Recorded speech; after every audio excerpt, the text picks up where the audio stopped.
बिस्मिल्लाहिर्रहमानिर्रहीम। तमाम तारीफ़ें अल्लाह रब्बुल आलमीन के लिए हैं, जो हर कुव्वत का मालिक है, जो कमज़ोर को उठा लेता है और घमंडियों को गिरा देता है। दुरूद व सलाम हो अल्लाह के आखिरी नबी हज़रत मोहम्मद मुस्तफ़ा सल्लल्लाहु अलैहि वसल्लम पर, उनकी आल पर, उनके घर वालों पर और उनके वफ़ादार सहाबा पर, जिन्होंने दीन इस्लाम को अपनी जानों से ज़िंदा रखा। आज हम इस्लाम की तारीख़ के एक बहुत ही अजीम और बहुत ही गहरे वाक़े को सुनने जा रहे हैं। ये वाक़या सिर्फ़ एक जंग का नहीं, बल्कि ईमान, सब्र और यकीन की आजमाइश का वाक़या है। ये वाक़या है ग़ज़वा खैबर का, एक ऐसी जंग जिसने अरब की सियासी सूरत हाल को बदल कर रख दिया और जिसने ये साबित कर दिया कि जब अल्लाह की मदद शामिल हो जाए तो मज़बूत से मज़बूत किले भी रेत की दीवार बन जाते हैं। हिजरत के बाद मदीना मुनव्वरा में रसूलुल्लाह ने एक नया मुआशरा कायम किया।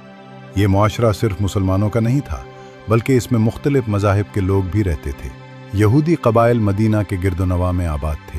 रसूलुल्लाह ने उन सब के साथ एक इंसाफ पर मबनी मुआहिदा किया, जिसे तारीख़ में मीसाक़े मदीना के नाम से जाना जाता है। इस मुआहिदे में लिखा था कि सब लोग एक दूसरे के दुश्मनों के खिलाफ मिलकर मदीना का दिफा करेंगे और कोई भी रसूलुल्लाह के खिलाफ साजिश नहीं करेगा। मगर वक्त के साथ साथ यहूदी कबाइल ने इस मुआहिदे को तोड़ना शुरू कर दिया। पहले बनु कैनका ने बगावत की, फिर बनु नज़ीर ने रसूलुल्लाह के कत्ल की साजिश की। जब अल्लाह ताला ने अपने नबी को इस साजिश से महफूज रखा तो रसूलुल्लाह ने बनु नज़ीर को मदीना छोड़ने का हुक्म दिया। ये लोग अपना सामान, अपनी दौलत और अपनी नफरत लेकर खैबर जा बसे। खैबर मदीना से शुमाल की जानिब एक बहुत ही मजबूत इलाका था। ये पहाड़ों के दरमियान वाक़ था। हर तरफ से किले, उन किलों के गिर्द खजूरों के बागात, पानी के चश्मे और गहरी खाइयाँ। ये इलाका अपने वक्त का एक फ़ौजी किला समझा जाता था। यहूदी ये समझते थे कि खैबर उन्हें हमेशा के लिए महफूज रख सकता है। बनु नज़ीर के सरदारों ने खैबर को इस्लाम के ख़िलाफ़ साजिशों का मरकज़ बना लिया। यहीं से कुरैश को पैसा दिया जाता था, यहीं से अरब के जंगजू कबाइल को मुसलमानों के खिलाफ उकसाया जाता था। ग़ज़वा अहज़ाब, जिसका मकसद मदीना को मिटा देना था, उसके पीछे भी खैबर के यहूदियों का बड़ा हाथ था। इसलिए खैबर सिर्फ एक शहर नहीं रहा था, बल्कि इस्लामी रियासत के लिए एक खुला ख़तरा बन चुका था। सुलह हुदैबिया के बाद जब कुरैश के साथ जंग बंद हुई तो रसूलुल्लाह सल्लल्लाहु अलैहि वसल्लम ने अल्लाह के हुक्म से फ़ैसला फरमाया कि अब इस फितने का हमेशा के लिए खात्मा ज़रूरी है। ये फ़ैसला किसी जुल्म या बदले पर मबनी नहीं था, बल्कि मदीना के अमन और इस्लाम के मुस्तकबिल के लिए था। यूँ 7 हिजरी के आगाज़ में रसूलुल्लाह सल्लल्लाहु अलैहि वसल्लम ने खैबर की तरफ रवानगी का ऐलान फरमाया। उस सफ़र में तकरीबन जौरहा 100 से ज़्यादा सहाबा रसूलुल्लाह सल्लल्लाहु अलैहि वसल्लम के साथ थे। ये वो लोग थे जो पहले भी अल्लाह के लिए अपने घर, अपना माल और अपनी जान कुर्बान कर चुके थे। लश्कर को ऐसे रास्ते से ले जाया गया कि गतफ़ान जैसे कबाइल खैबर की मदद ना कर सकें। ये रसूलुल्लाह सल्लल्लाहु अलैहि वसल्लम की फ़ौजी हिकमत और दूर अंदेशी का ज़िंदा सबूत था। जब मुसलमान रात के वक्त खैबर के करीब पहुँचे तो सुबह का मंज़र बहुत ही हैरानकुन था। यहूदी अपने हथियारों और टोकरियों के साथ खेतों की तरफ जा रहे थे। जैसे ही उनकी नज़र मुसलमान लश्कर पर पड़ी, उनकी चीखें निकल गईं। वो भागते हुए अपने किलों की तरफ पलटे और दरवाजे बंद कर लिए। अब खैबर के अंदर खौफ और बाहर ईमान खड़ा था। रसूलुल्लाह सल्लल्लाहु अलैहि वसल्लम ने जंग शुरू होने से पहले वाज़ेह हुक्म दिया कि औरतों, बच्चों, बुज़ुर्गों और गैर जंगजू लोगों को कत्ल नहीं किया जाएगा। ये इस्लाम का जंग का कानून था, जो इंसाफ और रहमत पर मबनी था। फिर मुहासरा शुरू हुआ। दिन गुजरते गए, किले मजबूत थे। यहूदी ऊपर से पत्थर और तीर बरसाते थे और मुसलमान सब्र और यकीन के साथ आगे बढ़ते थे।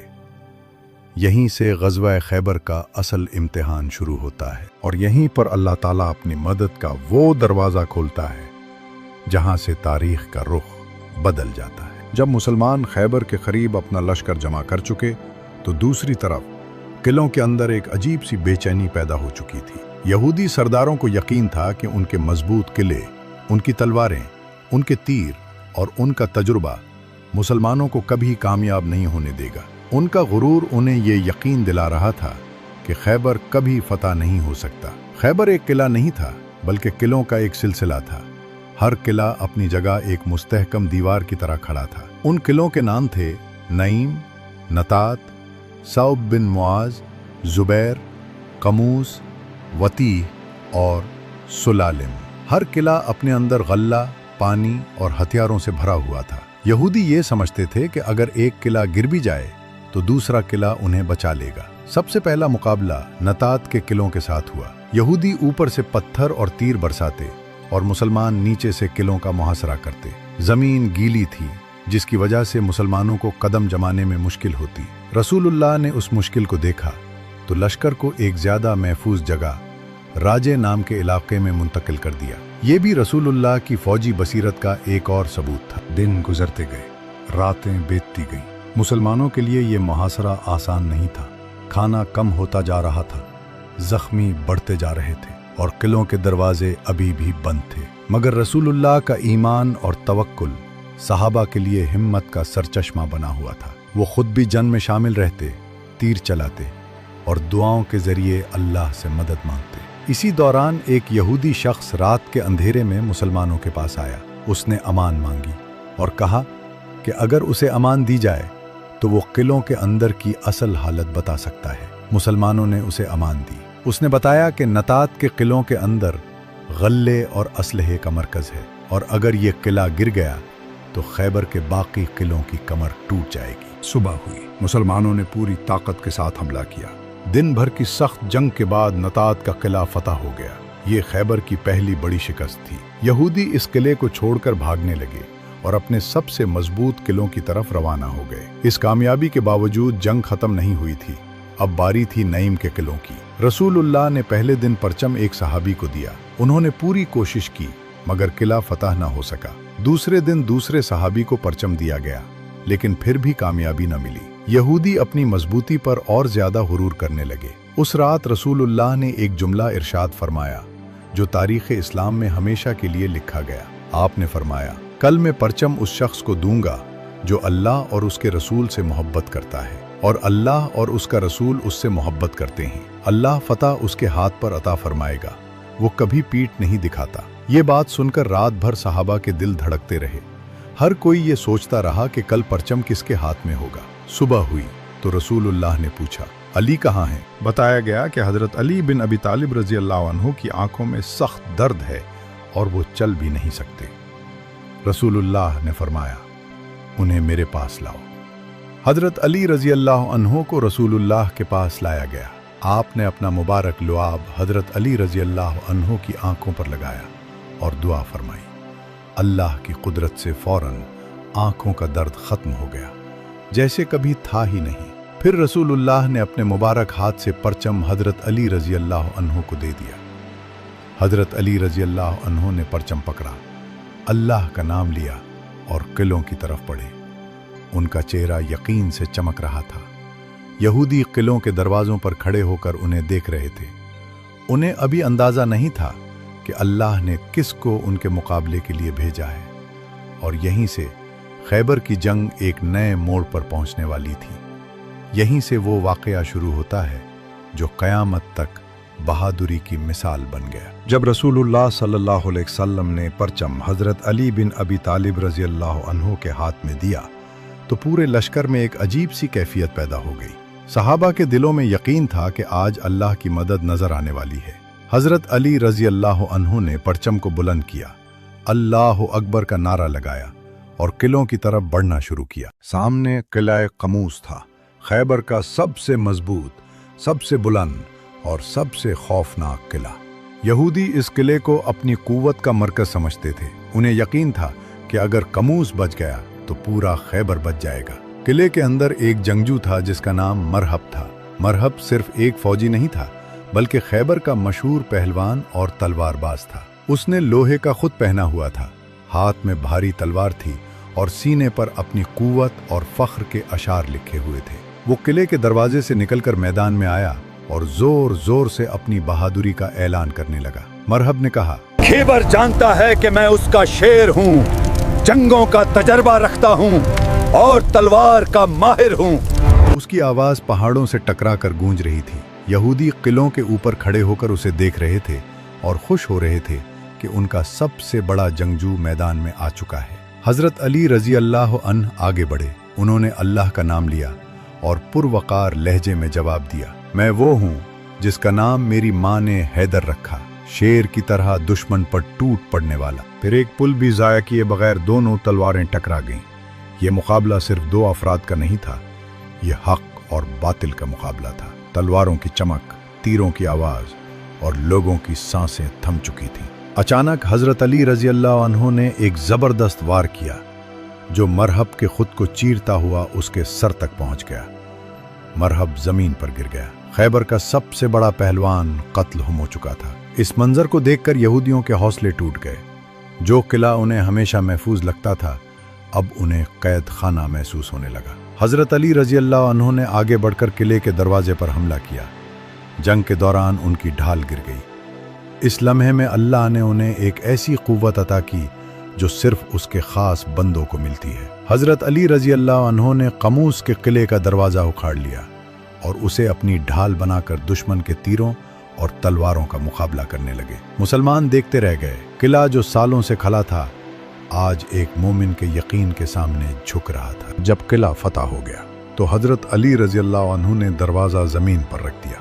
बाद में सहाबा ने कोशिश की कि उस दरवाजे को उठाया जाए, लेकिन 40 से ज्यादा आदमी मिलकर भी उसे नहीं हिला सके। ये अल्लाह की मदद का खुला निशान था। कमूस की फतह के बाद खैबर के बाकी किलों पर भी खौफ छा गया। मुसलमान एक के बाद एक किले फतह करते गए। वतीह, सुलालिम और दूसरे किले भी गिरते चले गए। यहूदी अब सिर्फ अपनी जान बचाने के बारे में सोच रहे थे। हजरत अली रजी अल्लाह अन्हु की इस शुजाअत ने सिर्फ खैबर को ही नहीं हिला दिया, बल्कि पूरी अरब दुनिया को ये पैगाम दे दिया कि इस्लाम सिर्फ अल्फाज का दीन नहीं, बल्कि यकीन, कुर्बानी और हिम्मत का दीन है। अब खैबर के किलों के दरवाजे बंद थे, लेकिन दिलों के दरवाजे खौफ से खुल चुके थे। यहूदी सरदारों ने महसूस कर लिया कि अब जंग का सिलसिला ज्यादा देर तक नहीं चल सकता और यहीं से कहानी अपने अंजाम की तरफ बढ़ती है। यहीं से सुलह, अमन और तारीख का एक नया बाब लिखा जाता है। अल्लाह कमूस की फतह के बाद खैबर के बाकी किलों पर खौफ का साया गहरा होता चला गया। यहूदी सरदारों को अब ये बात समझ आ चुकी थी कि मुसलमानों को सिर्फ तलवारों से नहीं रोका जा सकता, क्योंकि उनके साथ अल्लाह की मदद शामिल है। अब खैबर के आखिरी मजबूत किले वतीह और सुलालिम रह गए थे, जिन्होंने अपने दरवाजे बू बंद कर लिए और अंदर से मुहासरा बर्दाश्त करने लगे। रसूलुल्लाह ने उन किलों का भी मुहासरा फरमाया। दिन गुजरने लगे, रातें बीतने लगीं, खाना कम होता गया, पानी की किल्लत बढ़ती चली गई। यहूदी अंदरूनी तौर पर टूट चुके थे। आखिरकार उन्होंने महसूस कर लिया कि जंग का अंजाम उनके हक में नहीं है। इसलिए उन्होंने मुसलमानों के पास पैगाम भेजा कि वो सुलह करना चाहते हैं। मुसलमानों ने उनकी बात सुनी और इंसाफ के साथ मुआहदा फरमाया। इस मुआहदे के मुताबिक यहूदियों की जान बख्शी की गई। उन्हें इजाज़त दी गई कि वो अपनी बीवियों और बच्चों के साथ खैबर छोड़ सकते हैं, लेकिन अपनी ज़मीनें, किले, सोना, चांदी, हथियार और असलहा सब मुसलमानों के हवाले करना होगा। यूं खैबर बगैर मजीद खून खराबी के पूरी तरह मुसलमानों के कब्जे में आ गया। इस तरह ग़ज़वा खैबर अपने अंजाम को पहुंचा। ये सिर्फ एक फौजी फतह नहीं थी, बल्कि इस्लामी रियासत के लिए एक बहुत बड़ी सियासी और मुआशी कामयाबी थी। अब मदीना को कोई बड़ा फौजी खतरा बाकी नहीं रहा था। खैबर के बाद एक और अहम फैसला हुआ। यहूदियों ने मुसलमानों से दरख्वास्त की कि उन्हें खैबर की ज़मीन पर रहकर खेती बाड़ी करने की इजाज़त दी जाए, कि क्योंकि वो इस काम के माहिर थे। मुसलमानों ने रहमत और हिकमत का मुजाहिरा करते हुए उन्हें इजाज़त दे दी कि वो ज़मीन पर काम करें, लेकिन पैदा होने वाली फसल का आधा हिस्सा मुसलमानों को दिया करें। यह फैसला इस्लाम के इंसाफ और अमली रहमत का बेहतरीन नमूना था। इसी दौरान फदक का वाक़या भी पेश आया। जब फदक के यहूदियों ने सुना कि खैबर फतह हो चुका है, तो उन्होंने बग़ैर जंग के रसूलुल्लाह सल्लल्लाहु अलैहि वसल्लम से सुलह कर ली और अपनी आधी ज़मीन अल्लाह के रसूल सल्लल्लाहु अलैहि वसल्लम के हवाले कर दी। ये ज़मीन फ़ै के तौर पर रसूलुल्लाह सल्लल्लाहु अलैहि वसल्लम की मिल्कियत बनी। जिसे आप सल्लल्लाहु अलैहि वसल्लम ने मुसलमानों की भलाई और गरीबों पर खर्च फरमाया। ग़ज़वे खैबर के बाद एक दर्दनाक वाक़या भी पेश आया। खैबर की एक यहूदी औरत ज़ैनब बिन्त हारिस ने रसूलुल्लाह सल्लल्लाहु अलैहि वसल्लम को भनी हुई बकरी का गोश्त तोहफे के तौर पर दिया, जिसमें जहर मिला हुआ था। रसूलुल्लाह सल्लल्लाहु अलैहि वसल्लम ने जब एक नवाला लिया तो फ़ौरन महसूस कर लिया कि गोश्त जहर आलूद है, और आप सल्लल्लाहु अलैहि वसल्लम ने फ़ौरन थूक दिया। मगर सहाबी बशर बिन बरा रज़ी अल्लाह अन्हु जहर निगल चुके थे, जो बाद में इसी जहर की वजह से शहादत पा गए। रसूलुल्लाह सल्लल्लाहु अलैहि वसल्लम ने उस औरत से पूछा तो उसने अपना जुर्म कबूल कर लिया। आप सल्लल्लाहु अलैहि वसल्लम ने उसे फ़ौरन सज़ा नहीं दी, बल्कि अल्लाह के फ़ैसले पर छोड़ दिया। ये भी नबी सल्लल्लाहु अलैहि वसल्लम की रहमत और सब्र का एक और रोशन पहलू था। इसी सफ़र के दौरान रसूलुल्लाह सल्लल्लाहु अलैहि वसल्लम ने सफ़िया बिन्त हई रज़ी अल्लाह अन्हा को इस्लाम की दावत दी। उन्होंने इस्लाम कबूल किया। रसूलुल्लाह सल्लल्लाहु अलैहि वसल्लम ने उन्हें आज़ाद फरमाया और फिर निकाह में ले लिया। ये निकाह सिर्फ एक शादी नहीं था, बल्कि एक कौम के दिल से नफ़रत मिटाने और इंसानी बराबरी का पैगाम था। ग़ज़वे खैबर में मुसलमानों के तकरीबन 15 से 18 सहाबा शहीद हुए, जबकि यहूदियों के तकरीबन 90 से ज़्यादा जंगजू कत्ल हुए। ये जंग तकरीबन 1 महीने तक चलती रही, और इसी वजह से 7 हिजरी को तारीख़ में सुन्नतुल इस्तिग़लाब यानी फ़तह का साल कहा गया। खैबर की फ़तह के बाद इस्लामी रियासत मुआशी तौर पर मजबूत हो गई। मुसलमान अब सिर्फ अपनी ज़िंदगी बचाने वाली कौम नहीं रहे थे, बल्कि एक कायम बिल इंसाफ रियासत बन चुके थे। इस जंग ने यह भी साबित कर दिया कि जब जुल्म हद से बढ़ जाए और मुआहिदा तोड़ दिया जाए तो इस्लाम सिर्फ सब्र नहीं सिखाता, बल्कि अदल के साथ कुव्वत का इस्तेमाल भी सिखाता है। आज ग़ज़वा खैबर हमें यह सबक देता है कि ईमान सिर्फ ज़बान का इकरार नहीं, बल्कि अमल, सब्र और यकीन का नाम है। हज़रत अली रज़ी अल्लाह अन्हु की शुजाअत, रसूलुल्लाह की रहमत और सहाबा का इताअत रसूल, ये सब मिलकर इस्लाम को ज़िंदा रखते हैं।